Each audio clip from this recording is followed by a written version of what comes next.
Recording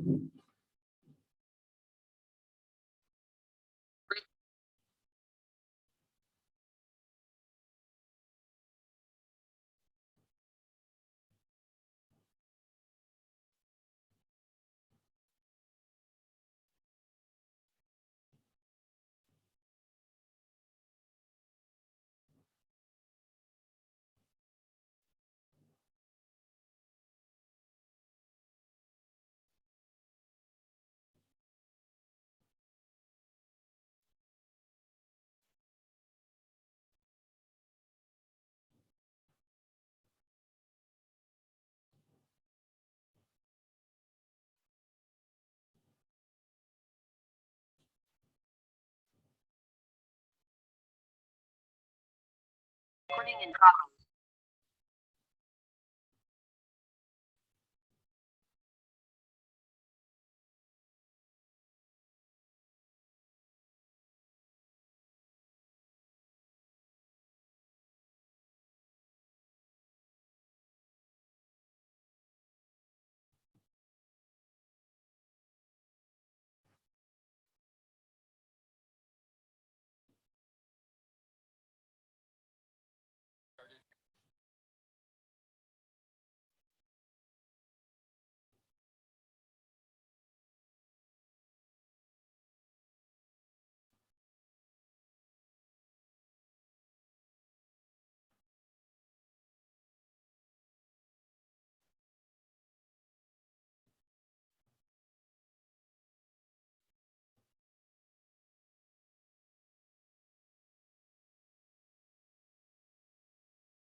Well, it looks like I made it. Okay, very good.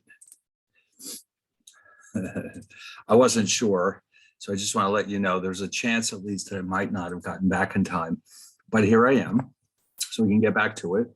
So first things first, we need to go over the chapter 10 problem set, and then we can get back to chapter 11. Let's look at this first.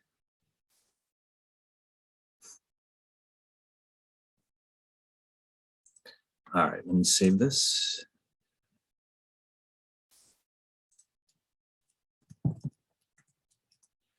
$11, $23, $21. All right, beautiful. All right, here we go. So remember, this is our discussion about financial markets. Before we got started talking about money and the Fed. So first, what is the difference between physical and financial capital? Now, of course, since these are questions in English, there's lots of different ways of explaining this, but what you really want to get at, the most important idea here is that physical capital refers to machines, equipment, buildings, et cetera, that are used to produce consumer goods and services. Okay, so in other words, the blenders in the Starbucks would be considered physical capital, but the financial capital refers to funds used by corporations, typically corporations. It doesn't have to be corporations. I guess we'll just call it firms, to acquire physical capital, carry out their daily operations, expand into new markets, develop new products, etc. All right. Oh, yes, Fernando, go ahead. Good morning, Professor. Quick question. Just curious, would stocks fall into financial capital as well? Or no? Yes, that's a good point. Let me throw that in here. Most financial capital is raised by issuing stocks and bonds. Although sometimes it can be obtained through bank loans. Okay, so the vast majority of the time, this is where it comes from. This is why corporations issue stocks in the first place, or bonds, because it's expensive to run a corporation, and they do need a continuous inflow of funds so they can keep running the business. They have to pay their bills, and but they also engage in long-range planning, where they try to decide, for example, if they should expand their business or if they should try to develop new products. So typically, they do need more funding throughout the year, aside from whatever funding they have on hand. And so often it comes from either stocks or bonds. All right. Although loans are typically reserved for cases where they just need money for the short term. Like, for example, if, let's say, the building that they work in was damaged by flooding and they need to pay for some very expensive repairs right now, right this minute, then it might be quicker to just go to a bank. Issuing stocks and bonds can be a very time-consuming process. So that's usually reserved for cases where we need money for long-term projects, like like I said, expanding into new markets, that type of thing. So, they'll figure out what they need and then they will obtain it in the most efficient way. So the three main sources would be stocks, bonds, and bank loans, although there are other things they can do too. Those are the most common. All right, now the difference between gross and net investment, the word net usually means you're subtracting something out from the gross amount. Like when you look at your paycheck, the gross pay is what the employer is actually paying you. The net pay is what actually goes into your pocket after all the expenses are stripped out, all the taxes and Social Security and Medicare and this and that and that and on and on and on. So the difference between any situation where it's gross and net, something has been subtracted. And in this case, that something is depreciation. So the funds that are total funds spent on capital equipment are known as gross investment. Net investment equals total investment, or gross investment minus depreciation. Okay, so what we're trying to capture with net investment is how much more capital equipment do we have than we did previously. Suppose, for example, that Starbucks spends $1 million replacing their worn out blenders throughout the country. That would be a gross investment. Actually, let me throw this example in here. You don't have to do this, but suppose, for example, Starbucks spends $1 million replacing worn out blenders throughout their American stores. Okay, $1 million. It sounds like a lot. It probably isn't much for them. But let's just say that throughout the entire country, they have a lot of blenders that are wearing out. And so it costs them $1 million to replace them all. In this case, the gross investment is $1 million. But the net investment is actually zero, because all of the money, all of the blenders are simply replacing worn out existing blenders. So in a case like that, you're basically just replacing the ones that don't work any longer. Fernando? I just want to ask a quick question onto that. Wouldn't it also, because for net, that with that money, that $1 million money is not, that's just used for like, the company specifically, but that's like none of the employees are getting like, a piece from that money to. No, they literally, the employers are complaining to the boss, hey, this blender doesn't work anymore. And then the next week, a new one shows up.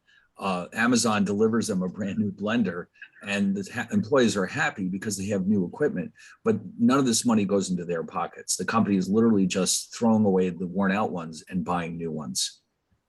Okay. So therefore, the net investment is actually zero. Now, if they spent $2 million on these blenders, on new blenders, all right, let's add that to our example.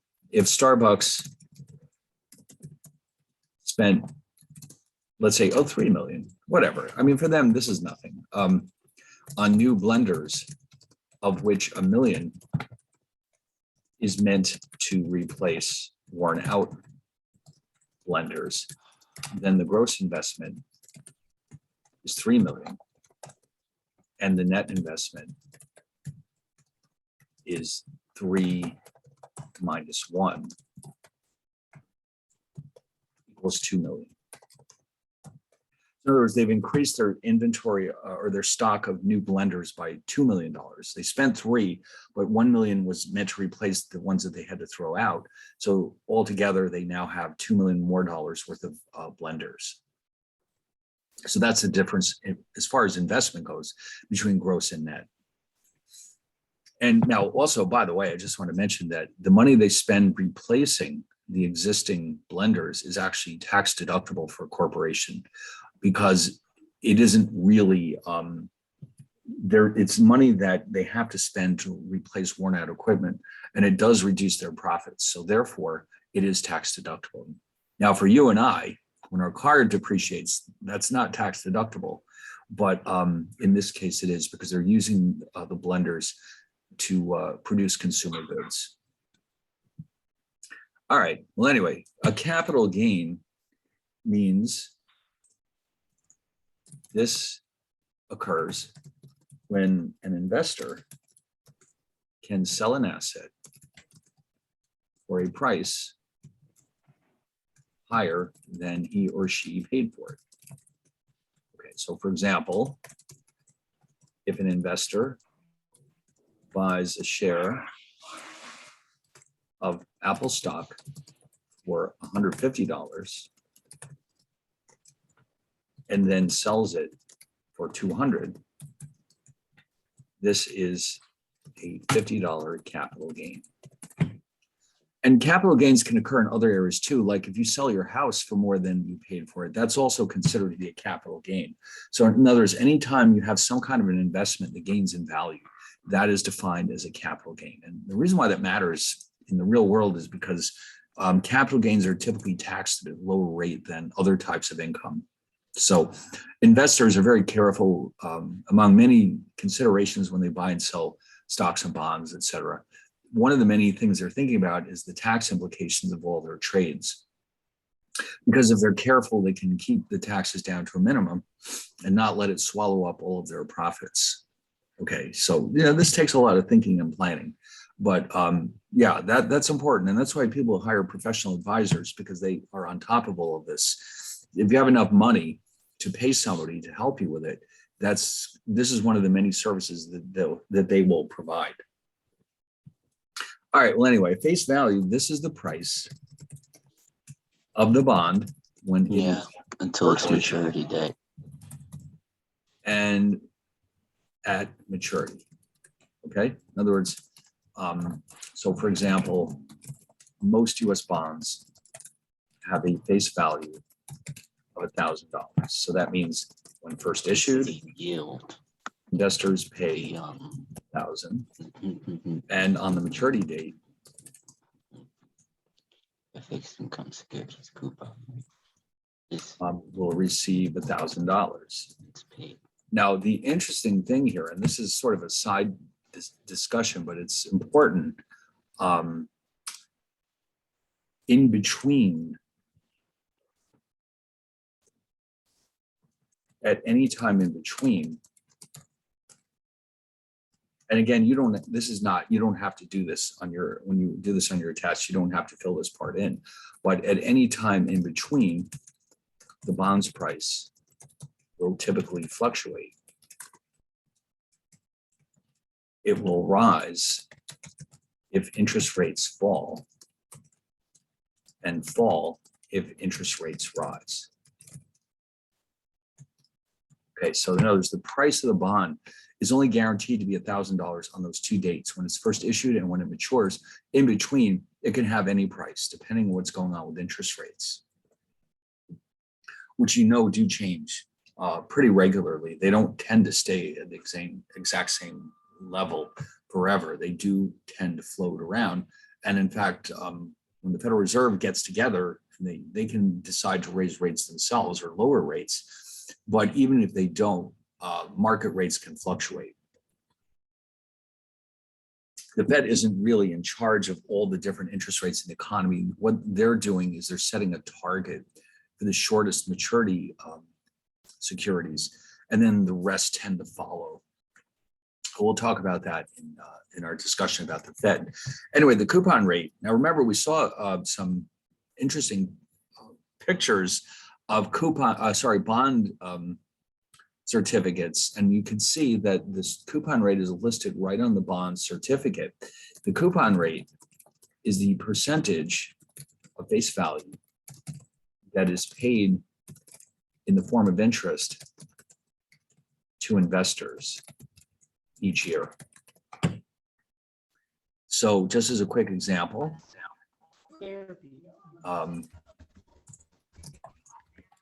for a bond with $1,000 face value and a coupon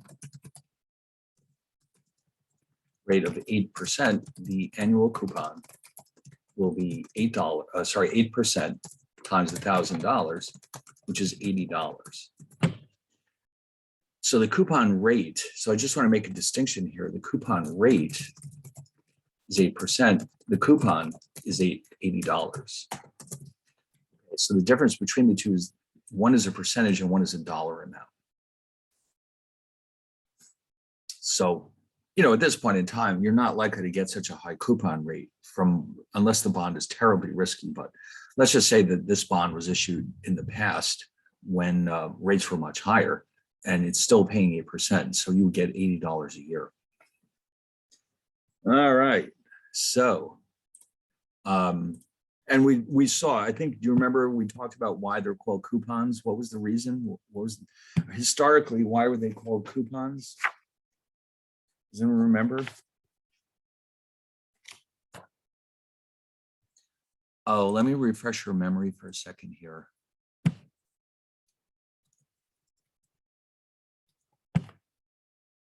Here we go. Let's look at this one.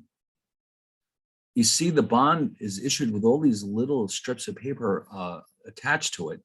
This is a single strip. Look at what it says here.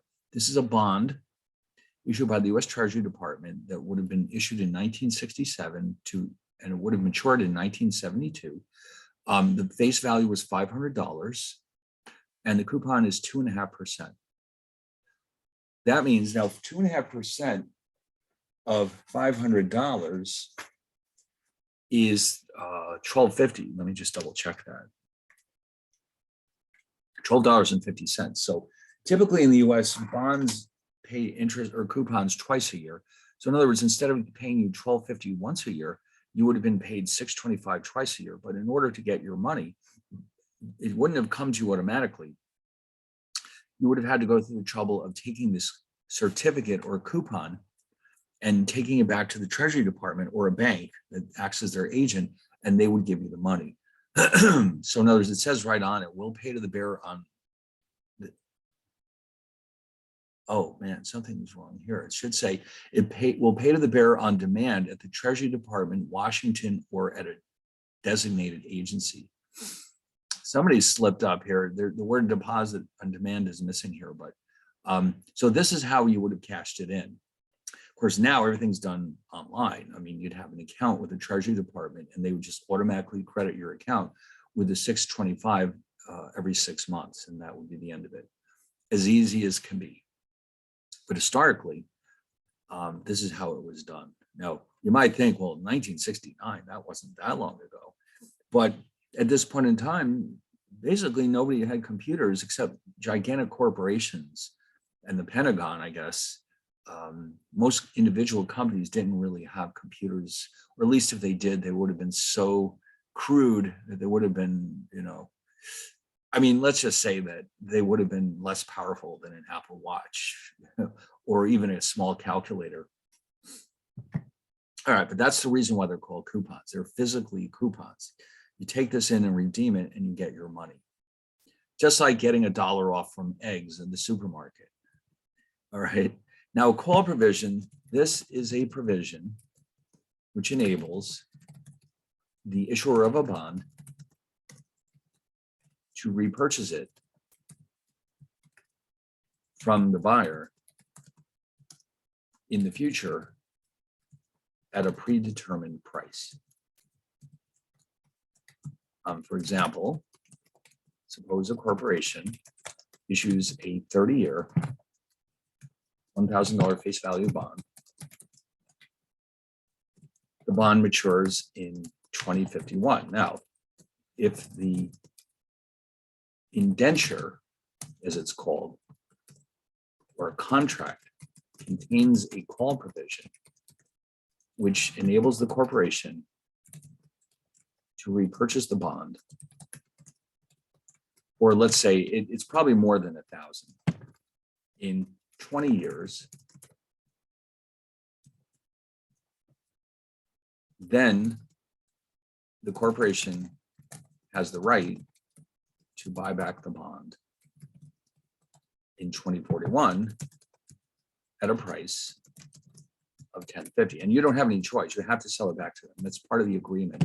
The contract says that if they decide in 20 years that they want the bond back, they'll give you $1,050, let's say, and you have to send it back to them. Okay, that's what a call provision is.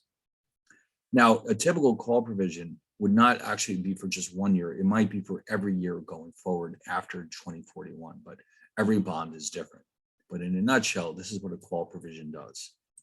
It lets them decide to buy it back. And normally, bonds are called only when interest rates have fallen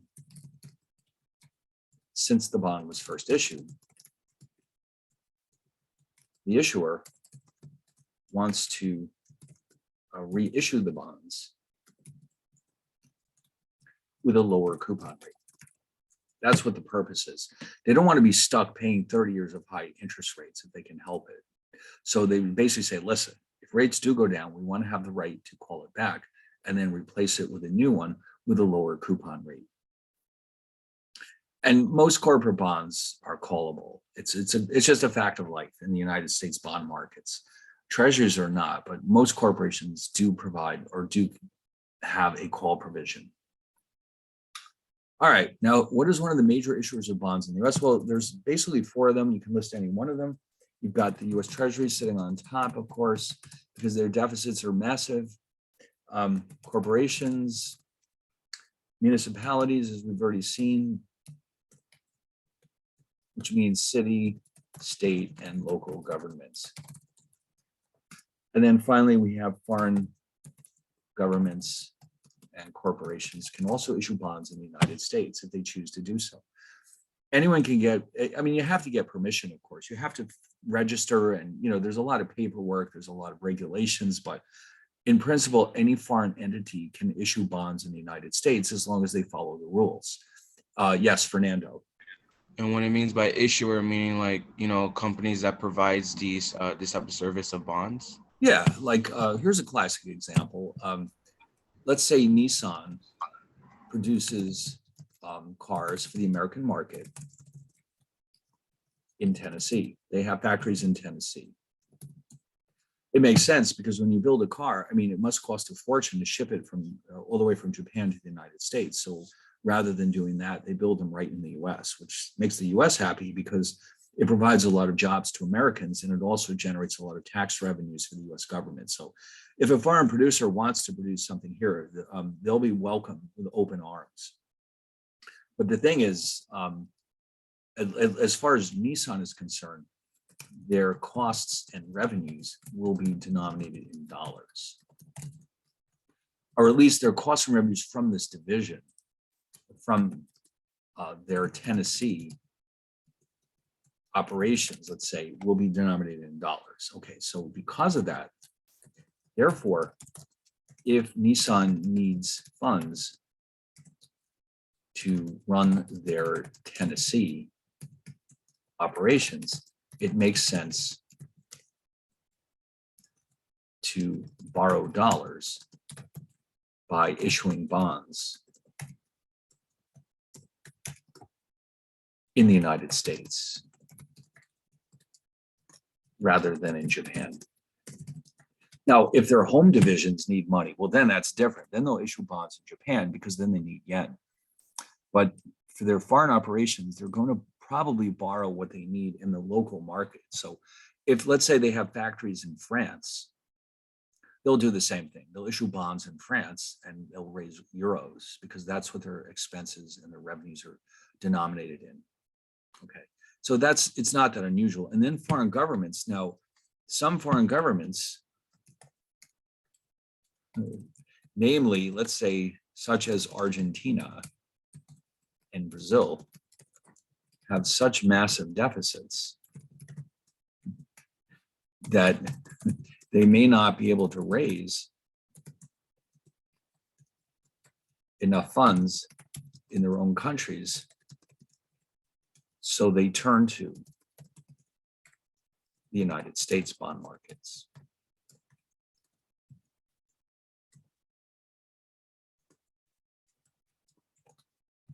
In other words, they're coming here because, oh, wow, there's so much money available. In addition, interest rates may be cheaper in the US than in these countries. So from their perspective, why not? If Americans are willing to lend them money, so be it. We'll take it. Don't you worry. So they'll come here and issue a lot of their bonds. And that way they can raise the money they need much more easily than at home, where there's capital markets are obviously much smaller. Okay. So in other words, and this is going to be true for, because obviously this is the centralized, this is the location for the world's biggest capital markets. New York City is like the big world center for financial markets. So it makes sense for anybody who needs money might be tempted to come to the United States to borrow it. Okay. And you see that in London too. I mean, London is also a major financial center where a lot of bonds would be issued for companies that need pounds, let's say. But so you do see that here. But the majority of the borrowing in the US is coming probably from the Treasury Department. Corporations, municipalities, they issue what we call municipal bonds, mainly to finance local projects like bridges, repairs to railroads, things like that, that are handled at the local level. And then, of course, foreign governments and corporations. So the bond markets, believe it or not, are actually bigger than the stock markets because of all this borrowing that takes place. But, and they're both massive. I mean, absolutely massive. The amount that goes on, it's some preposterously large amount of money. In fact, why don't we look it up if we can?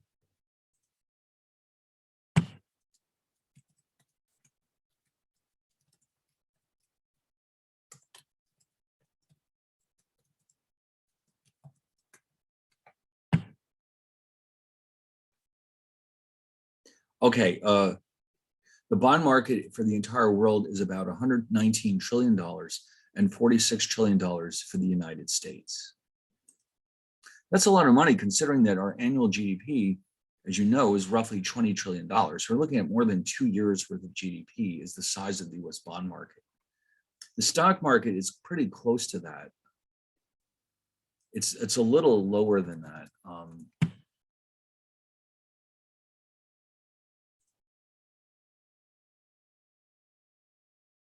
Oh, I thought they might have the numbers.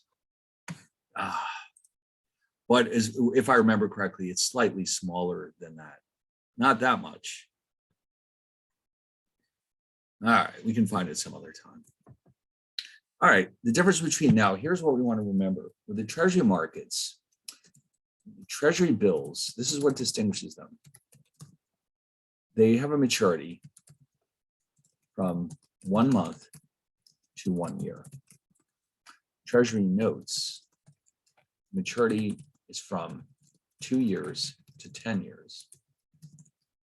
And treasury bonds have a maturity from 20 years to 30 years. There's nothing else. Now, by the way, you might wonder, there are gaps in there. Yes, there are gaps.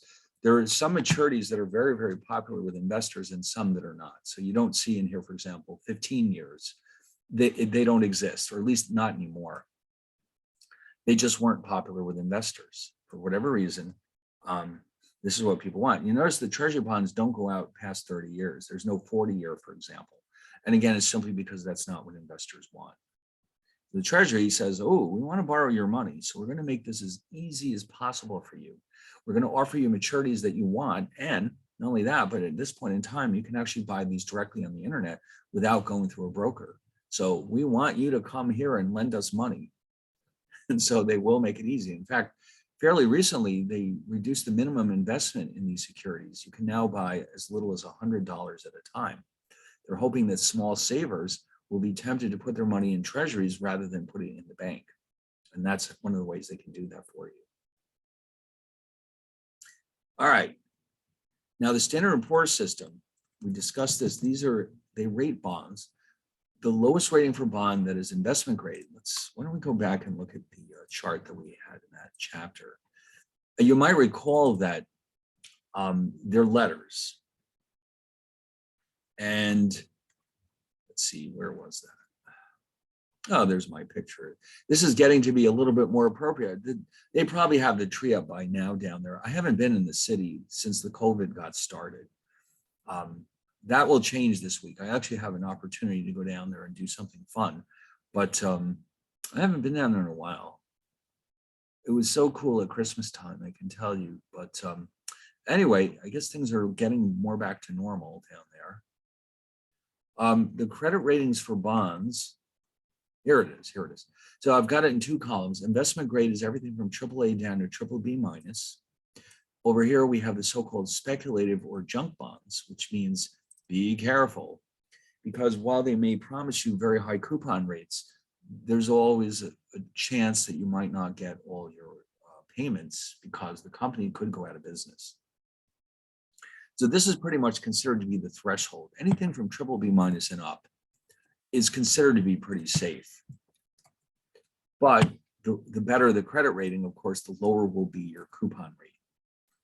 And that's just the way it works. So in other words, if you want to really play it safe, you can buy AAA bonds. And that's wonderful. You'll almost never, it would be almost unthinkable that a AAA corporation could go out of business. It's not impossible, but it's next to impossible. And these are the, the giants like the Exxon Mobils that they're not going anywhere. But the coupon payments are not much higher than what you're getting in the treasury market. So you may want to take a chance on some of these others as well. In fact, what a lot of people will do is rather than buying individual bonds, you can buy into a fund of bonds, which is basically set up by a financial institution. What they do is they buy a large quantity of bonds, and then they create a pool of these bonds, and you can buy a share of that pool so that the return you're getting comes from all the bonds that they bought for their pool. So you can have like a fairly good rate of return without having to buy all these bonds yourself. And it's just for the convenience of the small investor, because most of us could be considered small investors. And the financial institutions want to do whatever they have to do to make it easier for us to invest in these securities, because that's how they make their money. Okay, they want you to come to them and say, listen, please help me invest my money. And that's what they're going to do. All right, anyway. So the name of the bonds that are too risky, they're often called either speculative or junk bonds. Okay, speculative or junk. Speculative is the euphemism. Junk means they're. Now, the interesting thing is the name is a little bit maybe deceiving. The word junk indicates it's worthless. That's not the case at all. It just means that there's a significant amount of risk there. In fact, the reality is very few US corporations actually go bankrupt.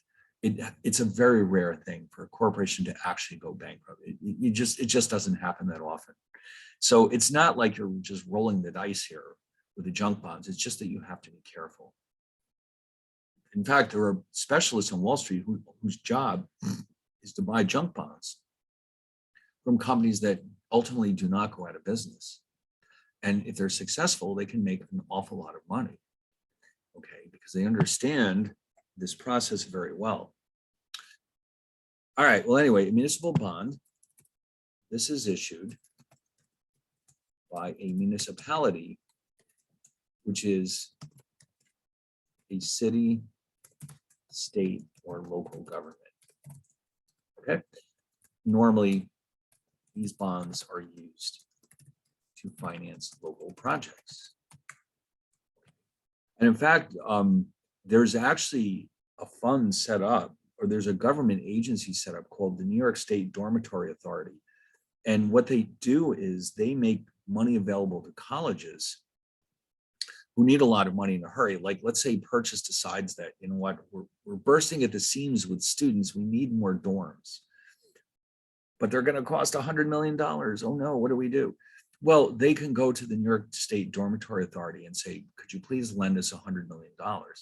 And so what they will do is they will issue municipal bonds to investors to raise the $100 million to lend to SUNY Purchase. And that way, they get their dorms and then they can pay them off over many, many years. Now, I don't know if it actually costs $100 million. I just made that up, but still you get the idea. They can borrow the money, or let's say they want to really have a spectacular new library.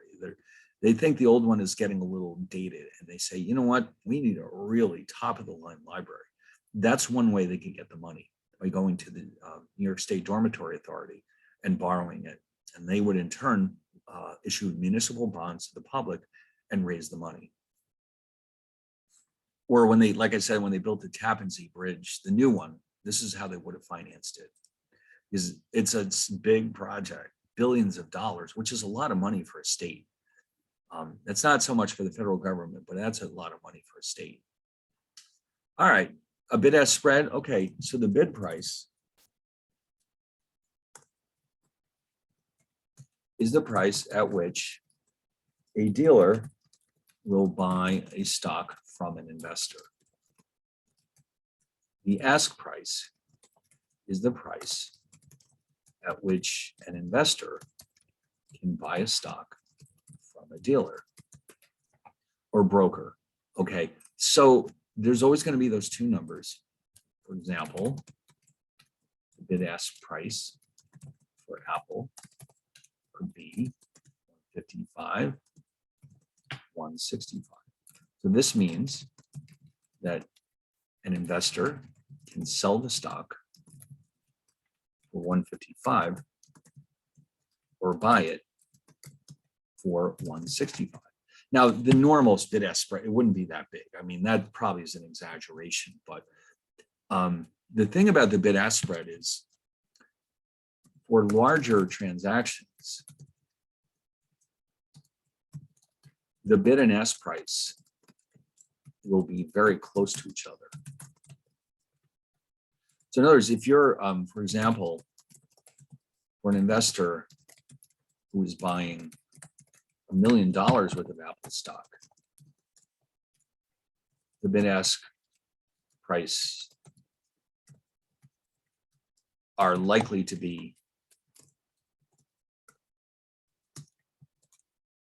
within a few cents of each other.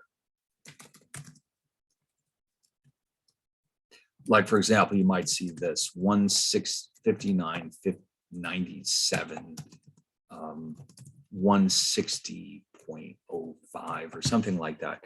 That's for large transactions. For small transactions, the spread will be a lot wider. Okay, but basically just remember, it's the two prices. And if you can't remember which is which, just remember you always are at a disadvantage. You always, as an investor, you'll pay the higher price, you'll receive the lower price. You'll also see a lot of this with foreign currencies. If you've ever been to a foreign country, you know that when you need to buy a foreign currency, there's also two prices. You may not have known that they were called a bid and ask price, but that's what they are.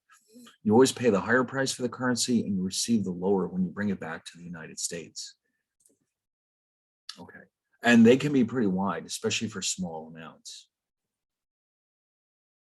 All right. In fact, the next time you're in a bank that does deal in foreign exchange, take a look at the board and see the numbers that you're looking at, and see what's typical for small transactions. Now, a dividend, this is a cash payment that corporations may make to their stockholders. Okay. Dividends are optional.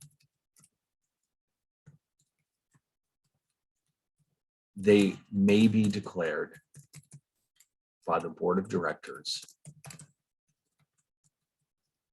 every quarter or 4 times a year. In other words, every 4 times a year, the board gets together and they say, well, what do we do? Do we have a payment, a dividend or not? And if the answer is yes, then they have to figure out how much.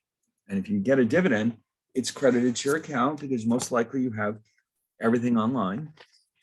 You don't have most likely a physical stock certificate anymore. Although I discovered fairly recently that if you are really seriously determined to have a stock certificate, you can have one made up for you.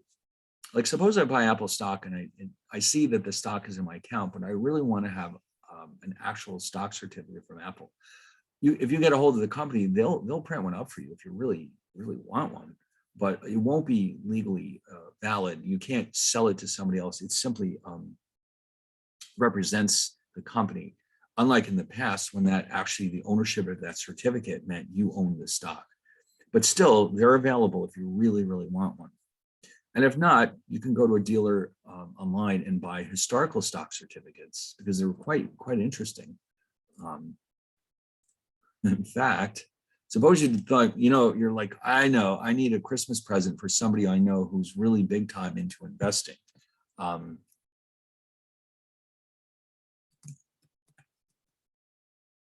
Let's see.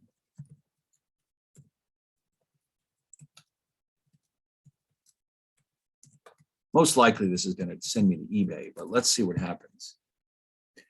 Oh no, you see there's dealers that specialize in this kind of stuff. This is Amazon. This is, there's US Steel. And wow, it's $50. And this isn't, now of course it's no longer valid. It's been outdated. I mean, they would have retired it somewhere along the way, but this is $100. This is 100 shares of US Steel. And at the time it was issued, this is how you prove that you own the stock. And there it is. And then there's all the language down there. I can't tell what the date is. It's hard to read this thing, but there it is. How cool would that look up on your wall?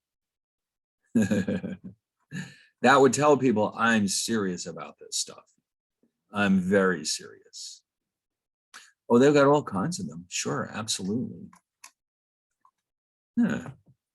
All right, earnings per share. What does that mean? This means earnings, which is simply another word for profits, by the way, divided by the number of outstanding shares of stock. Okay. So in other words, suppose that Apple profits are, I don't know, $50 billion. And they have 100 million. No, that wouldn't work. How about, let's keep it simple, 5 billion outstanding shares. That's just so much easier. We could look up the exact values, but that's not necessary.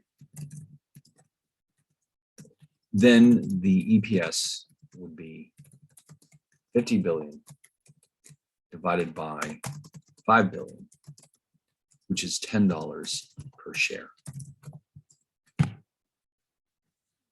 All right, that's all it is. And you can look at the different companies. I think I showed you this website once before, finance.yahoo.com, among others. There's so many. And you can find it. It should be in there. If you know where to look. If you look, sometimes they have a summary page of key details, and they also, here it is. Their earnings per share were $5.61 last year. Okay. So that's how it would have been calculated. All right, they would have taken their profits from last year and divided it by the number of shares outstanding, and that's where they would have gotten that. And you can look at it and compare it with other companies to see how well they're doing. But that's an important number to investors. The higher that number is, the more attractive the stock is. So, when you're buying stocks, you have to really look very carefully into all these details before you make a decision. But luckily, all this information is at our fingertips. It used to be you had to pay a lot of money to get all this information, and it wouldn't necessarily be completely up to date. This stuff is right up to the minute. And if you're willing to pay a little extra money, some of these websites will give you even more details, and they'll give you research reports and all kinds of stuff for when you're really seriously investing. Okay. All right. Well, anyway, how is the PE ratio? Now, PE is price earnings. It's equal to the price of the stock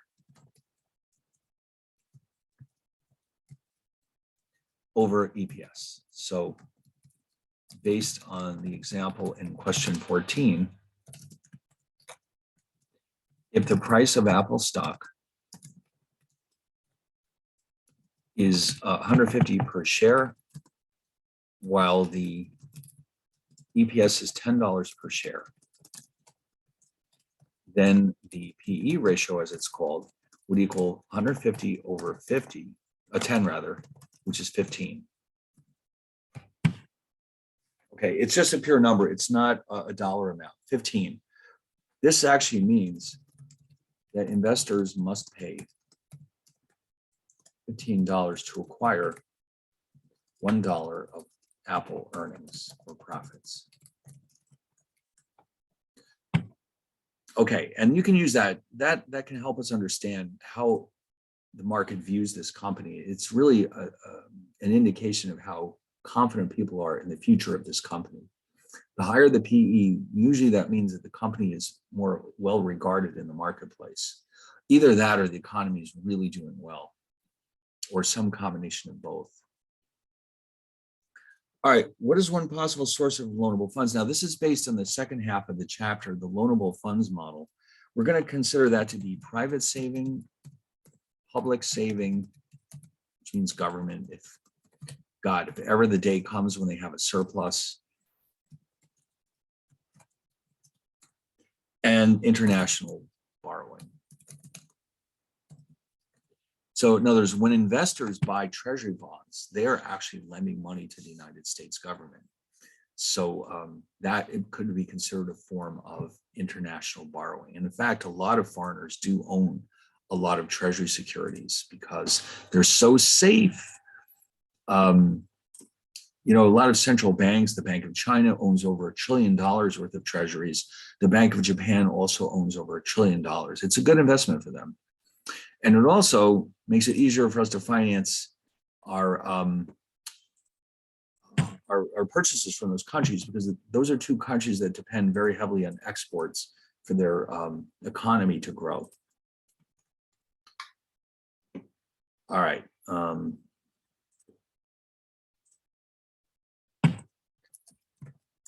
All right, let's see. Oh, two factors on which the demand for loanable funds depends: the real rate of interest, and this is all in the slides, and expected profits. Now, clearly, that refers to corporations, okay, not individuals, but still, those are the two main sources or the two main factors which ultimately determine the demand for loanable funds. Now, what happens to the demand curve for loanable funds if expected profits go up? Well, you know what? That means that corporations will want to borrow more because they want to expand their operations just before these profits start to go up. Now's the time to get yourself into a bigger building, or, you know, hire more employees or whatever before our profits go up. So remember, the supply of loanable funds in this model is SLF. The demand is DLF.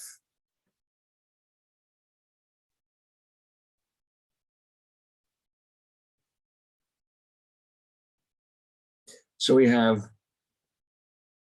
now it didn't ask for this, but I just want to remind you what this framework looks like. I'll use Q for loanable funds because it's a quantity.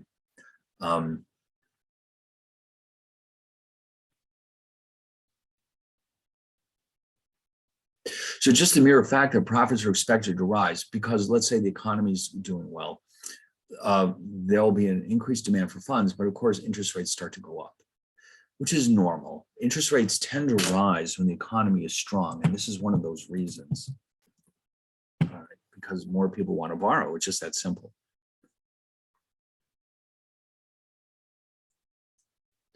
All right, what happens to the supply curve for loanable funds if there's an increase in expected future income? Now remember, supply comes from savers. Now, what they're trying to suggest here, and we have to interpret this very carefully. If you suddenly find out, let's say you have reason to believe that you're going to get a big fat raise in 6 months at your job. Now, the book, this is the books. I'm not so sure I completely agree with this, but the book is saying that once you decide that you'll have more income in the future, you're going to run out and you're going to spend more money today, even before your raise materializes. And so if that happens, that means if you're spending more, you're clearly saving less. And therefore the supply goes to the left. So there's less loanable funds available in the market, and therefore the rate of interest has to go up. All right, that's according to the book. All right, I don't know. I think a lot of people might feel differently about that, but you never know. But because this isn't necessarily everyone, but in general, on balance for the entire economy, yeah, that's what they're saying will happen. Now, default risk refers to the bond markets. It simply refers to the possibility that borrowers will not repay their loans in a timely manner. This is what keeps banks up at night worrying about what's going on in the economy, because let's face it, you lend out money to somebody, you're the one who's bearing all the risk. You don't know what might happen. Are they going to pay you back? Well, who knows? It's hard to say sometimes. Maybe people have every intention in the world and something goes wrong. Somebody loses their job and they can't pay their loans back. Okay, so you never know what could go wrong. All right, so now we're going to look at two problems where we are really asked to draw the picture. Okay, so in this case, disposable income drops. Let's say the economy is slowing down. People are starting to get laid off from their jobs.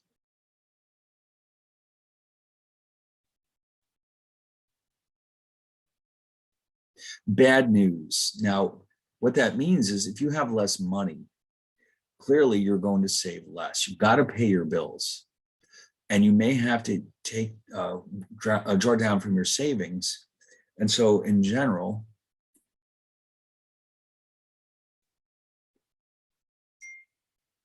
this means that the supply will drop.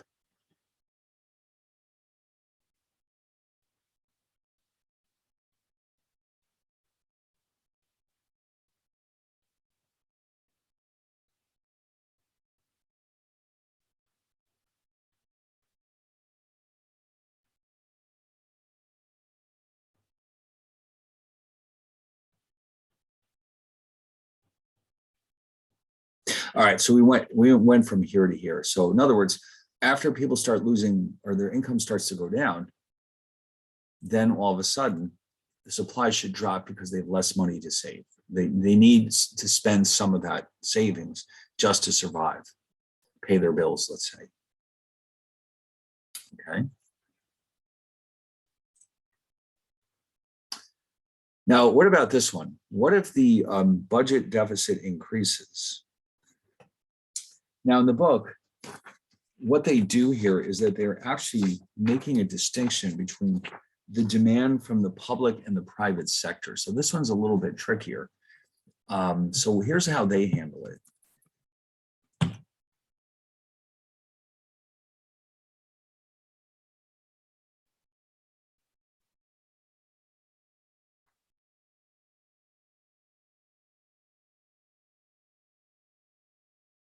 So in other words, the supply won't be affected.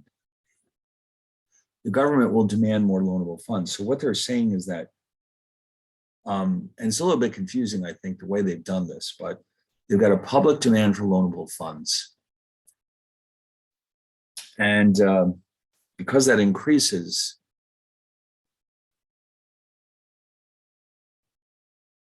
the entire demand for loanable funds goes up, not from the private sector, but from the public sector. So this is how the book does it. Basically, they're saying you're going from 1 to 2, but it's because of an increase in public borrowing by the government.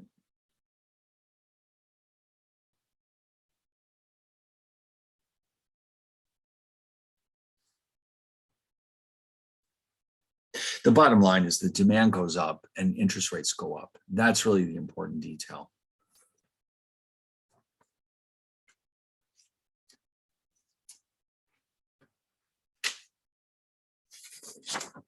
Okay. All right. Well, that was fun. Now we can get back to chapter 11. Now, we didn't completely finish our discussion there about monetary policy. So let's quickly get that done. And then maybe we have time to watch one or two fun videos about the history of money, which if you recall, I mean, we started watching it last time, and I think you'll agree that that was quite interesting. I don't know, I thought it was interesting. And if you're really interested in the history of money, like I was saying, there's so many different sources on the web where you can find more information about the history of US money. And certain museums, like the Smithsonian in Washington, has an excellent selection of historical notes and coins, not just from the United States, from throughout the world. Now, sadly enough, there used to be a museum in Manhattan called the Museum of American Finance that had a lot of American notes and coins, but the building was damaged by flooding about 3 years ago, and they still haven't found a new building to move their collection to. So one day when they reopen, though, you may want to go down and visit them. And in failing that, you can visit one of the Feds that has its own museum, Chicago, San Francisco, or Philadelphia. Take your pick, go to one of them and take a look at all these wonderful examples of notes and coins throughout US history. All right, you'll be amazed at some of the things you're seeing there. And also, of course, I did point out that the San Francisco Fed's website has a lot of that stuff online already. All right, so let's get back to 11. And let's see, we didn't quite finish 11. Okay. Okay, there's 10. We can get rid of that.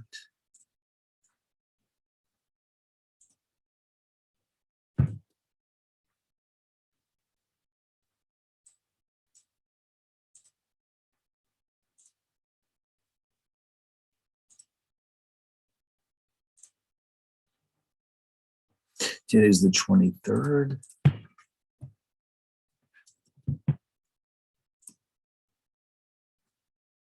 All right, so we kind of discussed monetary policy, but not to the extent that we're going to now. Wow, and who could forget the stone money of Yap? Man, that is so cool. But especially like the Spanish silver dollars, cutting them up into 8 pieces. You got to give them credit for original thinking. What, we don't have enough coins to make change? No problem, we'll just cut them up into little pieces. Well, that's what happens sometimes when you're desperate. Okay, you have to think of a clever solution to that problem. And this is what they ended up with. All right. Now, we talked about the history of the Fed. It was created in 1913. It consisted of 12 district Federal Reserve banks, and they each administer their own districts. And then the entire system is run in Washington from the Board of Governors. And which have quite, in fact, by the way, the Fed was in the news just like 2 days ago, I think it was. The chairman of the Fed, Jerome Powell, his term was about to expire.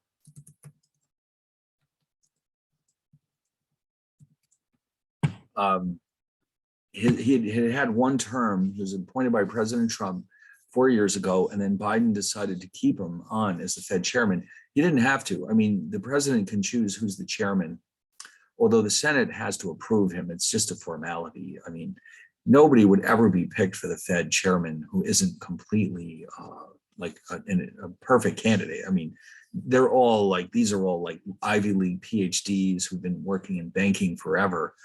But yes, technically the Senate has to approve of this, but you know, for all practical purposes, the president chooses the chairman. And so Powell was renewed for a second term. And in fact, the markets were happy about that because they liked what they saw during the first 4 years. So that was good news for everyone who is in the financial markets. And so anyway, the Federal Open Market Committee, as we discussed, they haven't met in a while.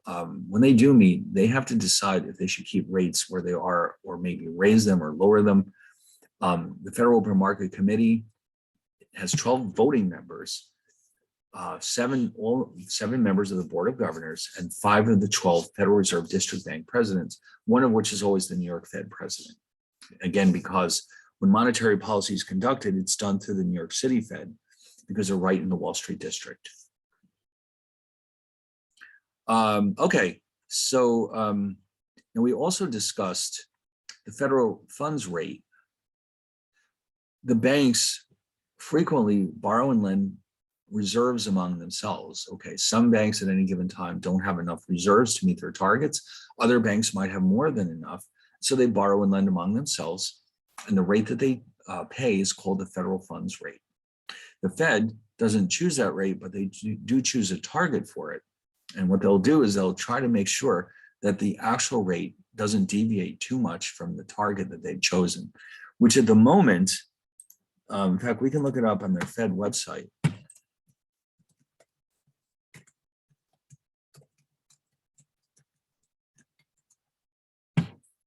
It's a range. It's so small that they used to have a single number. Now the number, it's so small that they have to have a range. So it's basically saying as long as the Fed funds rate stays in this range, they're happy. If it starts to creep outside of that range, then they will take some actions. And for God's sakes, if it gets to be negative, then they really swing into action. The Fed is worried. When rates are in this neighborhood, the Fed worries that rates might become negative, which you might not think it's such a big deal, but they're actually more concerned about that than rates going up. So they're very vigilant about this, and they'll keep their eyes open. And if the Fed funds rate starts to move too much, there are steps they can take to sort of nudge it back into this target range. They can't basically tell the banks what to do, but they can make it easier for them to either borrow or lend. So anyway, so monetary policy, in a nutshell, is the Fed's attempt to regulate economic activity through the control of credit and money.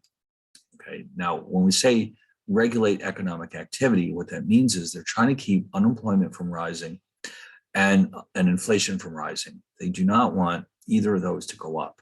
They want to keep high employment and low inflation if it's at all possible. Now, if the economy is slowing down, the Fed engages in what's called expansionary monetary policy, which means they're trying to stimulate economic activity because they're worried about unemployment getting too high. And so what they're effectively doing here is lowering interest rates in order to stimulate borrowing by consumers and by corporations.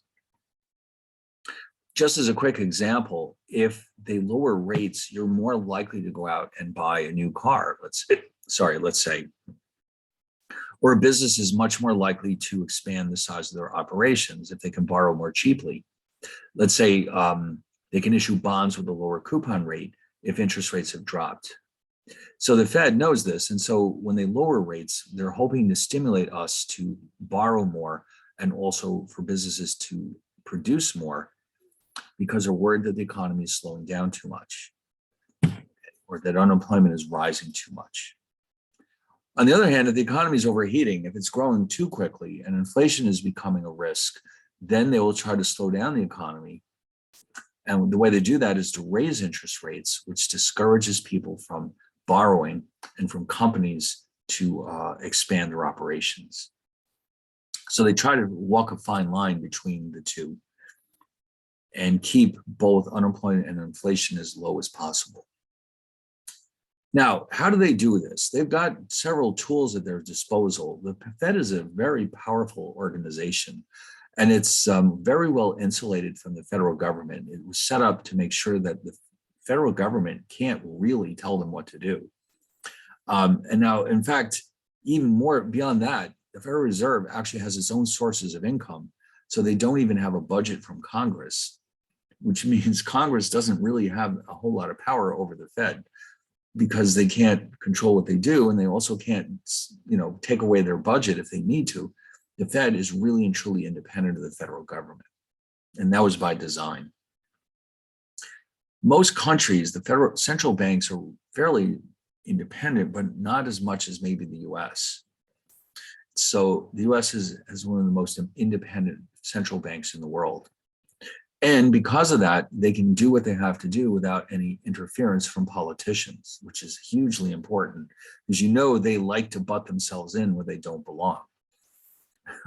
These guys know what they're doing. The Federal Reserve System consists of people who are experts in finance and economics. Politicians are typically lawyers who don't really have a whole lot of training in this area. So we don't want them butting in where they don't belong. Anyway, we have 4 tools. The first of which is by far the most important. These are the so-called open market operations. Well, we've already discussed these two. The discount rate, as you recall, is the rate of interest that the Fed is willing to lend money to the banks if they're in trouble. And the required reserve ratio represents what percentage of deposits are required to be held as in the form of reserves with the Federal Reserve System. And extraordinary crisis measures, these are steps they can take only when there's an absolute disaster unfolding, like the COVID, for example. Steps that they'll take that they would not normally do otherwise, to help prevent banks from failing and making sure that they can continue to lend to their customers. All right, now, open market operations. Basically what this entails is the Fed can buy treasury securities from government bond dealers or banks, and they can also sell their existing inventory of these bonds to the same dealers and banks. So this basically is nothing but a sale or a purchase of bonds by the Fed. So it's not all that complicated. The Federal Reserve at any given time has a huge inventory of treasury securities. In fact, we could probably find out how much they own right now.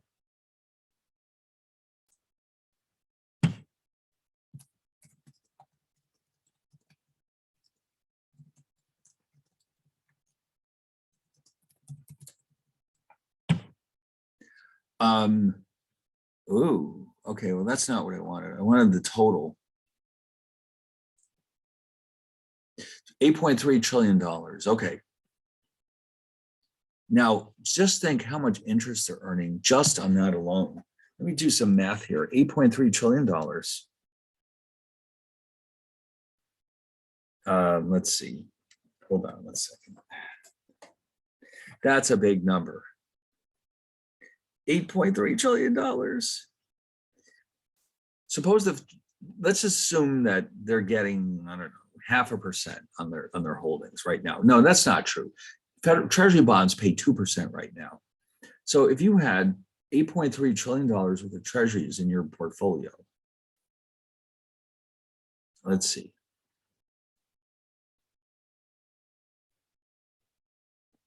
Oops.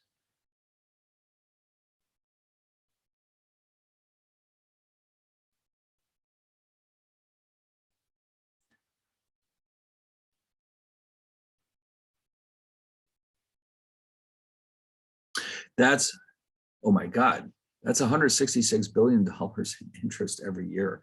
So you can see they're doing okay there. They don't need a budget from Congress. No, they do not. They have a lot of their own bonds, which they've acquired over the years.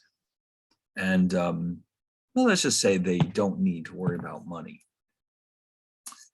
Now, as we've already discussed, the federal funds rate is what's the rate charged by banks to borrow and lend reserves among themselves. Right now, that's about 0.25%. The open market operations are designed to keep it there. All right, now what does that mean? All right, well, oh, we already know what reserves are. These are deposits held by the banks with the Fed in order to preserve the safety of the banking system. And the Fed chooses a target for the federal funds rate.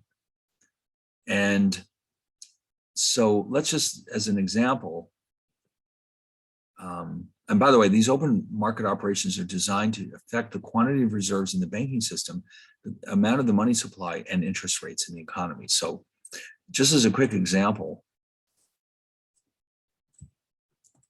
If the federal funds rate target is 0.25% and the actual rate rises to 0.3%, this indicates an increased demand for loans of reserves by the banks. This normally happens when there's an increase in the demand for loans by the bank's customers. In other words, the economy is heating up. The Fed can lower this rate by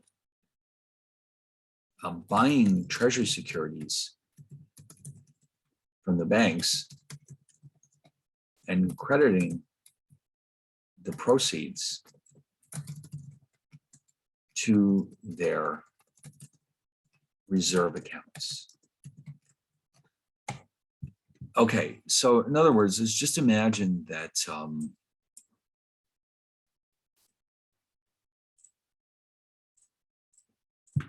for example, if the Fed buys $100 million worth of treasuries from Chase, JP Morgan Chase, they pay JP Morgan Chase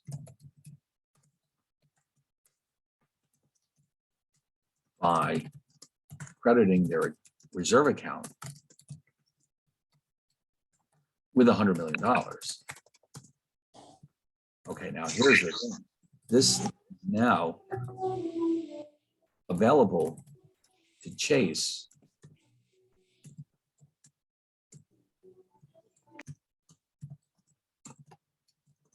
to lend out to its customers. As this happens throughout the banking system, interest rates start to fall. The Fed funds rate drops back to its target of 0.25%. In other words, what's happening is the rate is going up because customers want to borrow more money than the banks have available to lend to them. So what the Fed is essentially doing is saying, listen, sell us your treasuries, we'll give you reserves that you can lend to your customers. And by doing that, more funds are available in the system for the banks to lend out, and the Fed funds rate falls back to its target.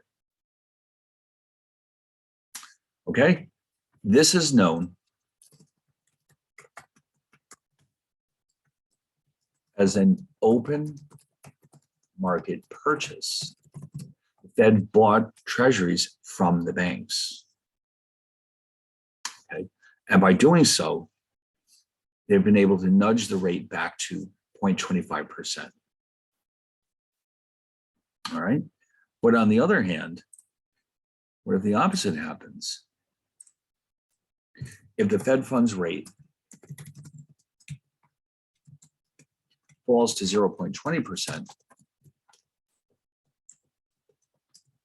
this indicates a lack of demand for loans by the public from the banks.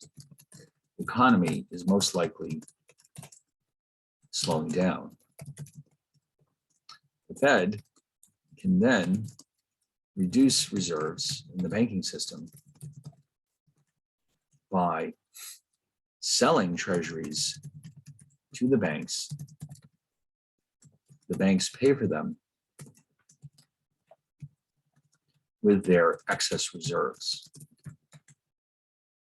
As a result, the Fed funds rate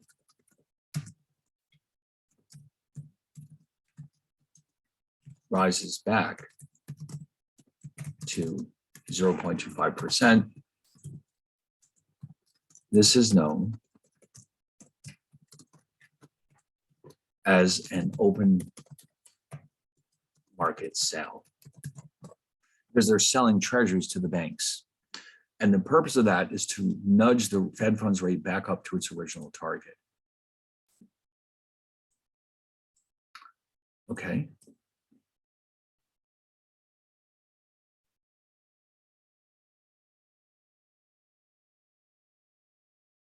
All right. Now,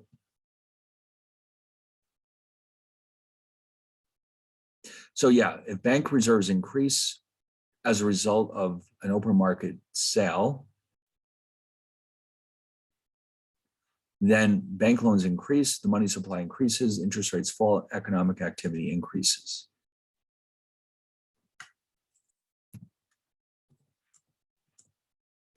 On the other hand, if bank reserves decline, loans decrease, the money supply decreases, rates rise, and economic activity decreases. So this is what open market operations are all about. Okay, in a nutshell, that it just means purchases and sales of bonds to nudge the federal funds rate back to its target level. All right. Now, as we already know what the discount rate is, the rate the banks, the Fed charges the banks for their loans, they can change this if they want to encourage or discourage lending by the banks to the banks. Okay, they don't change this rate very often. All right, it's very disruptive to the banking system if they keep changing these rates. So they try to keep it stable for long periods of time. And also, of course, the required reserve ratio, we try to keep it at a stable level. It represents the percentage of deposits that the Fed has to keep in the reserve accounts. Although I did tell you that they suspended this during the COVID period, but it should be returned to its original levels once the COVID is over. But right now, at this point in time, the Fed has temporarily suspended this. And that's what I meant before by these extraordinary measures. You would never see this happen under any other circumstances. They reserve this type of policy for when something's really wrong. And so suspending this is something that had never happened before until the COVID came along. So that tells you how serious they were about this. The Fed was so concerned that they actually suspended it. So the required, oh, by the way, here's the chart. This is what it used to look like. For banks with deposits up to 15.2 million, the required reserve ratio was actually 0. From 15.2 up to 110.2 million, it was 3. And then for the gigantic banks, more than 110.2 million, the requirement went all the way up to 10%. All right, I tell you, all right, I think we're pretty much done, but I would like to show you some of the other things that the Fed does besides carry out monetary policy, although that is their number one job. Their top, by the way, their absolute top priority at all times, no matter what else is going on, is to keep inflation low. Everything else is secondary to that goal. Number one, absolute top priority, keep inflation low. But they also regulate the banking system. They clear checks. Now, you know that even now, people still write some checks. It's nowhere near what it used to be, but the way that the money goes from one bank to another is through an electronic system, which is run by the Fed. It's called FedWire, I think. And they also, as we have seen, they provide currency to the banking system. So when you have dollar bills in your wallet, those were issued by the local Federal Reserve Bank in your district. They were printed, as we know, in the Bureau of Engraving and Printing, but they were distributed by the local Fed. And of course, we already know that the $1 bills actually show you which Federal Reserve Bank issued that dollar bill. What else do they do? They act as a lender of last resort to the banking system. And finally, if needed, they can intervene in the foreign exchange markets to stabilize the value of the dollar or other currencies. Very occasionally, other central banks ask the Fed to join in a foreign exchange intervention to help stabilize that country's currency. So they have the ability to do this, but they do it very infrequently. They really only do this when it's absolutely necessary. Let's put it that way. They would prefer to see currencies just be determined by market forces. They don't like to intervene in the foreign exchange market unless there's an extremely good reason for it. But it does happen sometimes. If a country's in trouble, if their currency's in trouble, the Fed can help them out in the foreign exchange markets. All right, now there's some more technical discussion here. It's starting from slide 78. I think we're going to have to skip over this. It's a little too much and we're running out of time. So why don't we agree that everything from slide 78 on, you are not responsible for. It's a technical discussion about how Fed policy affects the money supply. But I think that we're going to have to skip over it, unfortunately, because we still have to get through chapter 12.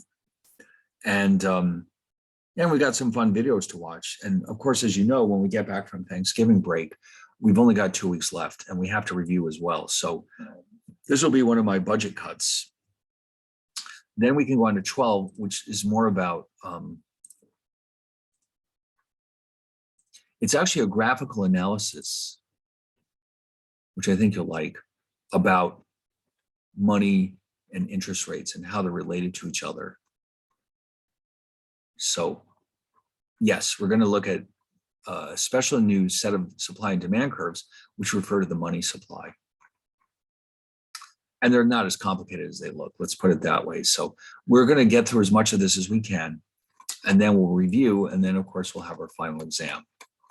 But for now, I think we had plenty of discussion here. And unfortunately, we might have to skip over some of our wonderful videos, though, if we start to run out of time. The lucky thing, though, is that all of them are listed here on Moodle, which I haven't got. Look at how much stuff I have open. It's here somewhere. If you look in Moodle, you'll see a bunch of videos that I wanted to show the class. Unfortunately, we may run out of time for that, so we'll play that by ear a little bit. But if worse comes to worse, you can download the links yourself and watch them at home. Okay, so so our goal now is to finish up chapter 12. Now, what I would like you to do is take a look at the chapter 11 problem set, but we won't go over it until not next Tuesday, because that's right after the break, but next Friday. Okay, so there's a chapter 11 problem set that we need to do. And then we can go over chapter 12, and then we can review with the sample final. And if there's still a little time left, maybe we can take a peek at our videos. You know, it's kind of unfortunate that we're running out of time, because it's hard to stop doing this stuff because it's so much fun, isn't it? Yes, it is, especially when we're talking about money. It's the most exciting topic in the world. So anyway, so I guess we'll stop here, and I hope you all have a great Thanksgiving. And when we get back, we'll dive into chapter 12. And then along the way, we'll do the chapter 11 and 12 problem sets. And finally, we'll finish up with the sample final. All right, and we'll do some more videos if we can. All right, so if there's no last minute question, I'll see you all after the break.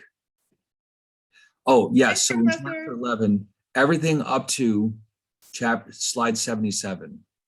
All right, starting with 78, you're not responsible for that, okay? I'll make an announcement about it. All right, you're welcome, everyone. See you next time. Have a nice Thanksgiving.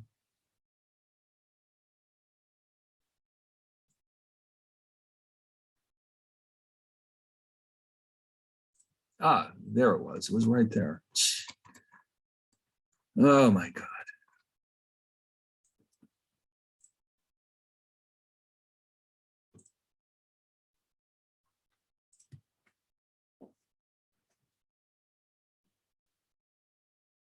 Excuse me, Professor. Yes, go ahead. Should we do like the should I join on another Zoom meeting with you to speak with you? Oh, is this confidential? Yeah, it's just but for a quick second, no. All right. Let's turn this one off and I'll send you a Zoom. All right. All right.